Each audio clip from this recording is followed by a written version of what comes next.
好，早晨 Cherish，咁呢一條係一條補課影片，講返2223年嘅一啲題目嘅解說。好，咁呢條25條嘅題目長題目呢，題目就講到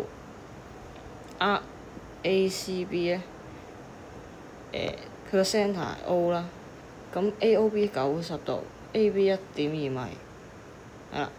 咁咧 Figure 2就 show 咗一個金屬嘅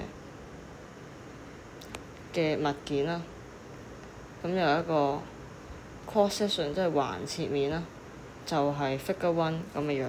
咁 Part A 就想問 radius of arc ACB。好，咁 ACB 呢個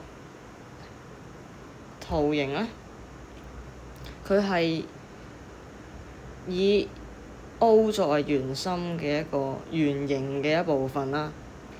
咁所有喺圓周上面嘅點咧，距離於中心咧，佢哋都係相距於一個半徑嘅距離，全部都係相等嘅，全部都係 radius 嚟嘅。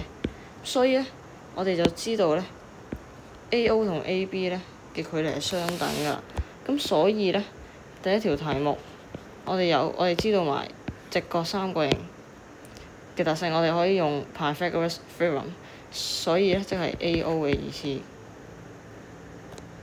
所以首先 AO 等於 BO 啦，然之後 by Pythagoras theorem 咧，我哋知道 AO 嘅意思加 BO 嘅意思就等於 AB 嘅意思，亦即係1.2嘅意思啦。